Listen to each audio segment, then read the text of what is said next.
This channel does not promote any violent, harmful, or illegal activities. All content provided by this channel is meant for an educational purpose only. Sudip Bandyopadhyay অসুস্থ, তাই আপাতত লোকসভায় তৃণমূলের দলনেতা অভিষেক।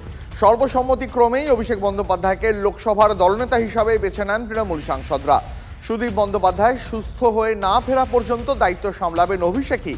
X হ্যান্ডেলে কথা জানিয়েছেন Trinamool supremo Mamata Bandyopadhyay.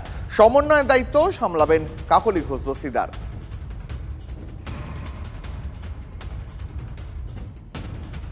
UEN Jaipur is a perfect target for prospective students aspiring for good jobs, good education with future-ready skills. সংসদের ভিতরে এবার এসআইআর প্রসঙ্গ তুলতে চাইছে বিরোধীরা। ভোটার তালিকায় সমীক্ষা নিয়ে আলোচনা চান বিরোধীরা। আলোচনা না করলে অচল করা হবে সংসদ, হুঁশিয়ারি বিরোধীদের।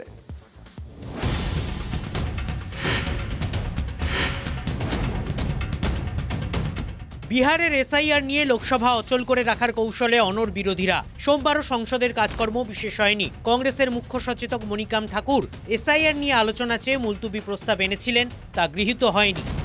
জাতীয় নির্বাচন কমিশন সাংবিধানিক সংস্থা, তাই এসআইআর নিয়ে সংসদে আলোচনা হতে পারে না, বিরোধীদের জানিয়ে দেন স্পিকার ওম বিড়লা। বিরোধীরা তখন ঘুরপথে আলোচনার প্রস্তাব দেন। নির্বাচনী সংস্কার এবং ভোটার সংযোজন বিয়োজন এই বিষয়গুলি আইন মন্ত্রকের আওতায় আসে। এগুলো নিয়ে আলোচনার দাবি জানান বিরোধীরা। বিরোধীদের এই দাবিও মানেনি কেন্দ্রীয় সরকার। বিরোধীরা জানায়, আলোচনা না হলে বিক্ষোভ চলবে। 8ই আগস্ট জাতীয় নির্বাচন কমিশন ঘেরাওয়ের পরিকল্পনা করেছে ইন্ডিয়া ঐক্য। তার আগে 7ই আগস্ট ইন্ডিয়া ঐক্যের বৈঠক। 14 মাস পরে রাহুল গান্ধীর বাসভবনে বৈঠকে বসবে ইন্ডিয়া ঐক্য। 2024-এর 1 জুন মল্লিকার্জুন খার্গের বাড়িতে ইন্ডিয়া ঐক্যের শেষ বৈঠক হয়। তার 3 দিন পরে লোকসভা নির্বাচনের ফল প্রকাশ হয়। 2024-এর 19 জুলাই ভার্চুয়াল মিটিংয়ে শেষবার মিলিত হয়েছিলেন বিরোধীরা। তারপর 1 বছরেরও বেশি সময় পরে বিরোধী দলগুলি একজোট হচ্ছে।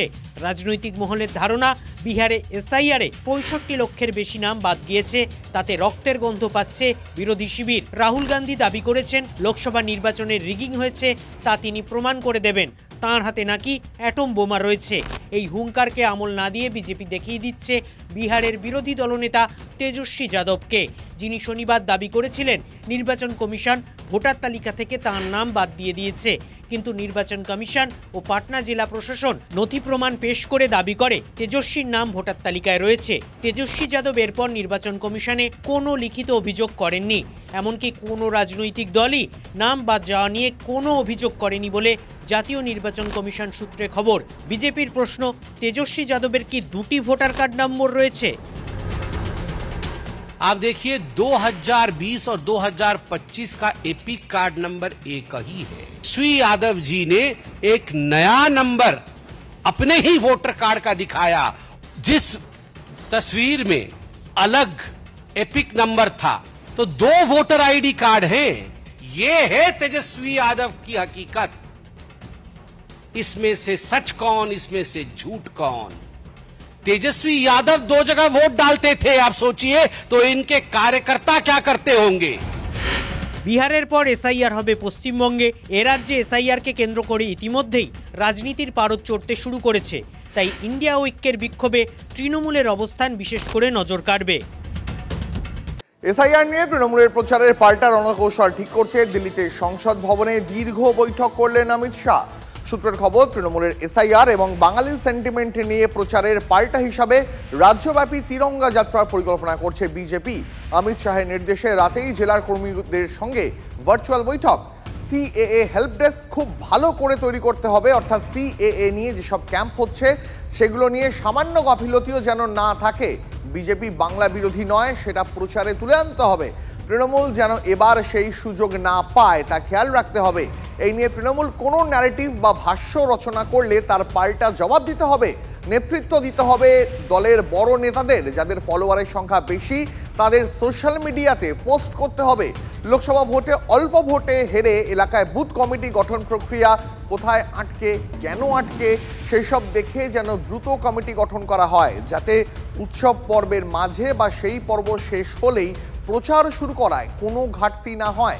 একই সঙ্গে নতুন কমিটির বিষয় নিয়েও বৈঠকে আলোচনা হয়েছে। আজ সকালে আবার অমিত শাহের সঙ্গে রাজ্য বিজেপি নেতৃত্বের বৈঠক রয়েছে।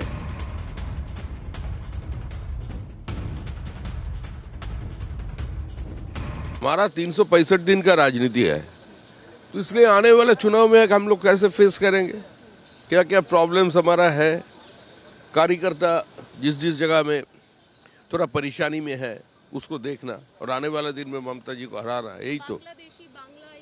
ये कोई इशू नहीं है, ये पश्चिम बंगाल का कोई शिक्षित बंगाली इस पर विश्वास नहीं रखते हैं। वोट वो तो चुनाव आयोग का मामला है। एक संपूर्ण त्रुटि मुक्त वोटर लिस्ट से पश्चिम बंगाल का चुनाव होगा।